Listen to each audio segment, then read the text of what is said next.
आज दोपहर को एयर इंडिया की फ्लाइट संख्या AI 171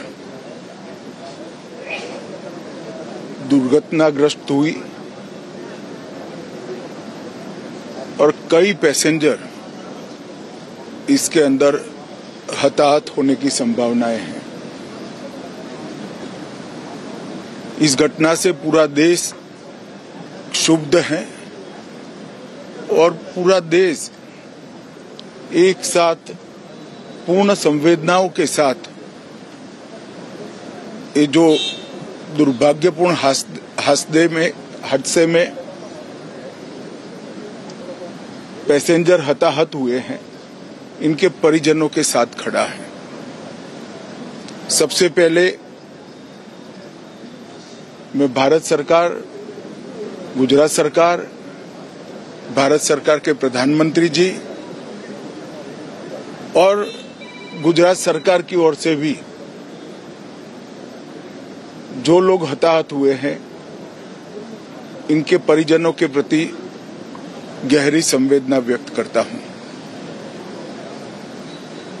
10 ही मिनटों में हादसे के भारत सरकार के पास सूचना पहुंची। तुरंत ही मैंने मुख्यमंत्री जी, यहाँ के गृह मंत्री, होम डिपार्टमेंट के control room, civil aviation department, civil aviation मंत्री, सभी से संपर्क किया। प्रधानमंत्री जी का भी तुरंत ही फोन आ गया और भारत सरकार और गुजरात सरकार के सभी डिपार्टमेंट एक साथ होकर राहत और बचाव कार्य में लगे। इस विमान में कुल मिलाकर 230 यात्री देश के और विदेश के और 12 क्रू मेंबर सवार थे। इसमें से एक यात्री का बचने का अच्छा समाचार मिला है, मैं उनको मिलकर आया हूं। मृत्यु का आंकड़ा तो DNA परीक्षण और यात्रियों की पहचान के बाद ही अथॉरिटी अधिकृत रूप से घोषित करेगी, मगर जो यात्री बचा है उसको मैं मिलकर आया हूं। घटना के तुरंत बाद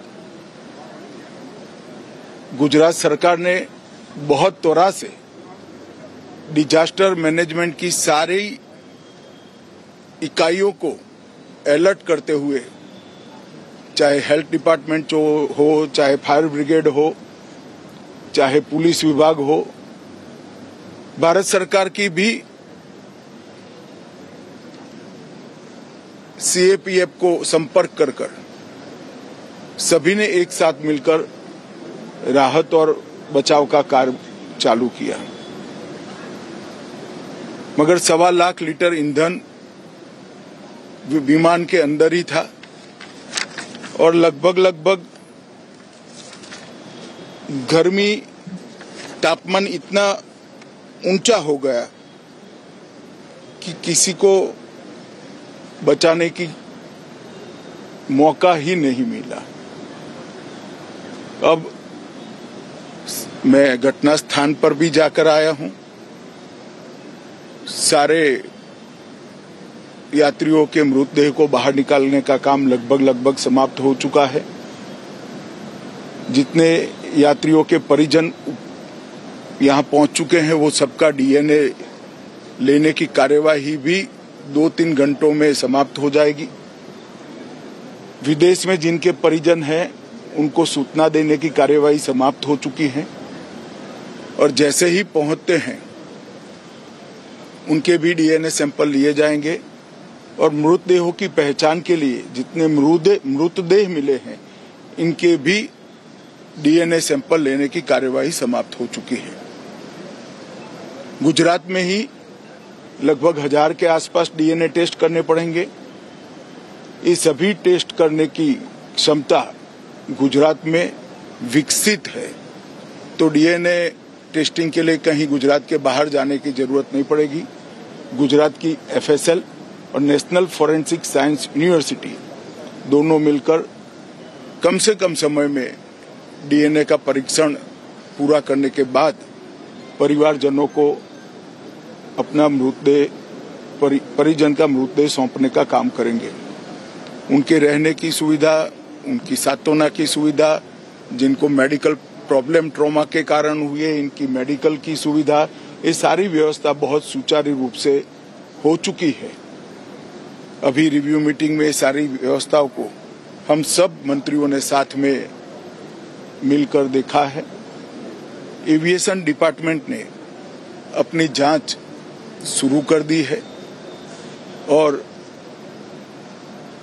जांच तेजी से आगे बढ़े इसके लिए भी एविएशन मंत्री जी ने सूचनाएं दी है। मैं फिर से एक बार राहत काम में जिन जिन एजेंसियों ने त्वरा के साथ बचाव और राहत का काम किया वो सभी का धन्यवाद करना चाहता हूं और फिर से एक बार जिन्होंने अपने परिजनों को गंवाया है, हताहत हुए हैं, वो सभी को मनपूर्वक संवेदनाएं व्यक्त करता हूं। मैं एक बार जरूर कहना चाहता हूं कि ये एक्सीडेंट है, एक्सीडेंट को कोई रोक नहीं सकता,